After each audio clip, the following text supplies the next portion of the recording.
और इसी खबर पर ज्यादा जानकारी के साथ अलग अलग जगहों से हमारे सहयोगी हमारे साथ जुड़ चुके हैं। आपको बता दें कि अजमेर से अभिजीत दवे हमारे साथ जुड़ चुके हैं, कपिल शमाली हमारे साथ उदयपुर से, विष्णु शर्मा राजधानी जयपुर से और शंकर आनंद हमारे साथ हैं दिल्ली से। सबसे पहले अजमेर का रुख करते हैं। अजमेर में हमारे साथ सहयोगी अभिजीत दवे मौजूद है। अभिजीत, इस पूरे प्रकरण को लेकर के क्या जानकारी इस वक्त आपके पास है, जरा विस्तार से बताइए।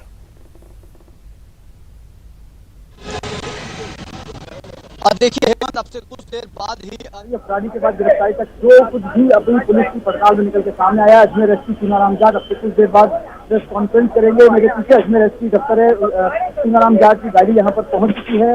कल देर रात करीब 2 बजे कड़े सुरक्षा पहरे में गौहर चिश्ती और उसके साथी मुनव्वर को जो है हैदराबाद से जयपुर और जयपुर से सड़क मार्ग के जरिए अजमेर लाया गया है। किशनगंज थाने में फिलहाल दोनों आरोपी मौजूद है और दोपहर बाद उन्हें कोर्ट में पेश करके पुलिस रिमांड दिया जाएगा। इससे पहले उनका मेडिकल मुआयना होगा। लेकिन 17 जून को गौहर चिश्ती ने जो विवादित नारा दिया था, उससे पहले भी अजमेर में ये नारा 10 जून को गूंज चुका है। मुकुल शर्मा के विरोध में 10 जून को जब ऑल इंडिया लेवल पर पीएफआई का प्रोटेस्ट था, उस दौरान ब्यावर में भी पीएफआई ने बड़ा प्रदर्शन किया था। उस दौरान पीएफआई के कार्यकर्ता जो है वो विवादित नारे को बोलते हुए वहां पर स्पष्ट नजर आ रहे हैं। सोशल मीडिया पर ये वीडियो जो है तेजी से फैल रहा है और न सिर्फ वीडियो बल्कि जो इसका एक्टिव मेंबर है पीएफआई का मोहम्मद वाहिद, उसने बकायदा अपने फेसबुक स्टेटस पर भी ये विवादित नारा लगाया था। इसकी भनक जो है पुलिस को बिल्कुल। अभिजीत, मैं वापस लौटूंगा आपके पास। एक बार हम उदयपुर का रुख करते हैं जहां पर सहयोगी कपिल हमारे साथ मौजूद है। कपिल, ये जो गिरफ्तारी हुई है गौहर चिश्ती की गिरफ्तारी और इस पूरे मामले को लेकर के देखिए पीएफआई और साथ ही साथ उदयपुर हत्याकांड, किस तरह के कनेक्शन सामने आ रहे हैं अब तक जो जानकारी आपके पास मिल रही है उसके मुताबिक?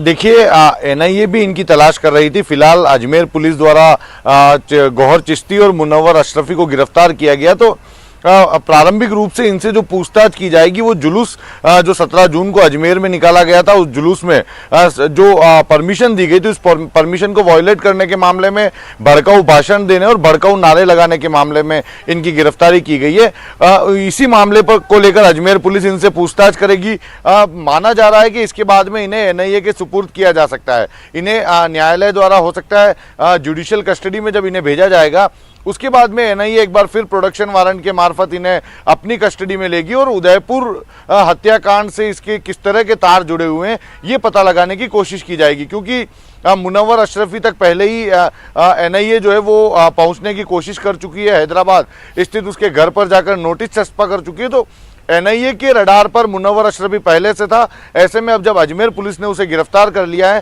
तो एनआईए भी उसका रिमांड लेना चाहेगी और उससे पूछताछ करना चाहेगी। साथ ही गौहर चिश्ती का रियाज अतारी और मोहम्मद गौस से किस तरह का संबंध रहा है ये पता लगाने के लिए भी ये जो दोनों आरोपी गिरफ्तार किए गए इनसे एनआईए की पूछताछ जरूरी है। तो फिलहाल अजमेर पुलिस इनसे पूछताछ करेगी। पूछताछ करने के बाद न्यायालय द्वारा किस तरह के आदेश दिए जाते हैं उस पर आगे नजर रखी जाएगी और फिर ये माना जा रहा है कि एनआईए इसे प्रोडक्शन वारंट के तहत अपनी कस्टडी में लेते हुए उदयपुर हत्याकांड से इसके तार किस तरह जुड़े हैं ये पता लगाने की कोशिश करेगी। जी हेमंत। बिल्कुल कपिल, आप बने रहिए हमारे साथ। मैं फिर से आपका रुख करूंगा और जयपुर से हमारे साथ सहयोगी विष्णु शर्मा मौजूद है। एक बार विष्णु का रुख करते हैं। विष्णु, इस पूरे प्रकरण को लेकर के आपके पास क्या कुछ जानकारी है और जरा ये भी बताइए कि आखिरकार जिस तरीके से यहाँ पर देखिए इसकी गिरफ्तारी हुई है गौहर चिश्ती की और उसके बाद एक कनेक्शन पीएफआई को लेकर के, और जैसे कि कपिल बता रहे थे कि उदयपुर हत्याकांड को लेकर के भी तार जिसे मुनव्वर तक पहले से एनआईए पहुंचने की लगातार कोशिश कर रही थी।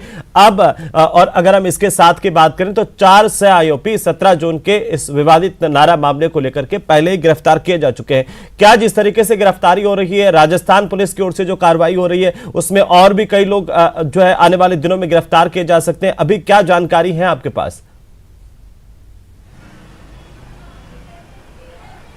देखिए, फिलहाल यदि बात जयपुर की करें तो एनआईए का जो कैंप है वो यहीं पर एनआईए का कैंप जयपुर में है और जयपुर में ही एसओजी जो थाना है वहीं पर 3 आरोपी जो यहाँ पे रिमांड पर है। मोहम्मद रियाज चिश्ती की रियाज अत्तारी यहाँ पर है, मोहम्मद गौस यहाँ पर है, उसके अलावा बाबला जो कि उदयपुर से पकड़ा गया था, ये तीनों यहाँ पर इसमें फिलहाल रिमांड पर है। उसके अलावा जो 7 आरोपी थे वो जो 4 आरोपी हैं वो जेल में भी भेजे जा चुके हैं।